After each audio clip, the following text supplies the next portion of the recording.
অধিনায়কত্ব নিয়ে রাজশাহী ওয়ারিয়র্স পড়ছে মধুর সমস্যায়। টেস্ট অধিনায়ক শান্ত, বাংলাদেশ এ টিম ক্যাপ্টেন আকবর আলী কিংবা সাবেক ক্যাপ্টেন মুশফিকুর রহিম ঘরোয়ার তিন পরীক্ষিত অধিনায়কের মাঝে কাকে বেছে নেবে ওরা?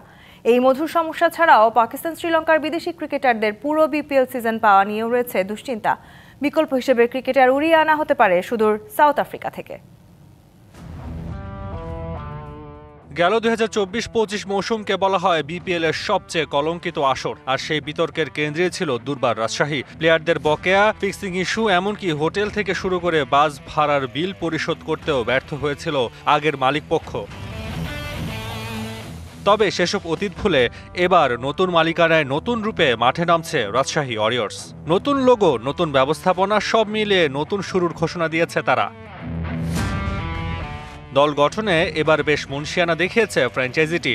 ডিরেক্ট সাইনিংয়ে নেয়ার টেস্ট ক্যাপ্টেন শান্ত তো বসেছিলেন নিলাম টেবিলেই। প্রথম কলে অবিকৃত থাকা মুশফিককেও বেস প্রাইজে নিয়েছে ওরা। তার আগেই স্কোয়াডে যুক্ত করা হয় বাংলাদেশ এ টিম ক্যাপ্টেন আকবর আলীকে। কে আসবেন রাজশাহী নেতৃত্বে, সে সিদ্ধান্ত নেওয়াও এখন বড় চ্যালেঞ্জ।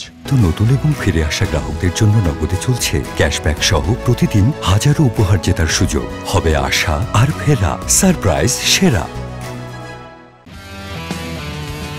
তবে শুধু অধিনায়ক নির্বাচন নয়, দলের বড় মাথা ব্যথা এখন বিদেশি ক্রিকেটারদের পুরো সিজন পাওয়া। পাকিস্তান ও শ্রীলঙ্কা দল আগামী মাসে ব্যস্ত হয়ে পড়বে আন্তর্জাতিক সিরিজে। ফলে স্কোয়াডে থাকা এই দুই দেশের তারকাদের পুরো সময় পাওয়া নিয়ে তৈরি হয়েছে অনিশ্চয়তা। তাই বিকল্প পরিকল্পনা প্রস্তুত রেখেছে টিম ম্যানেজমেন্ট। বিষয় যে হঠাৎ করে শ্রীলঙ্কার সাথে পাকিস্তানের যে ম্যাচটা পড়েছে, তো সেইখানে যেহেতু আমাদের পাকিস্তানের বেশ কিছু প্লেয়ার আছে, সাউথ আফ্রিকা সহ আরও বেশ কিছু জায়গা থেকে আমাদের প্লেয়ারের প্ল্যানিং আছে। আমরা সেই নামগুলো এখনই ডিক্লেয়ার করছি না।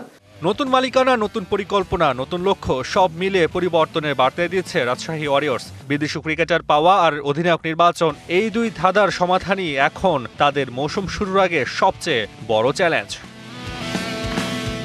Taswar Nafi, DBC news, Dhaka.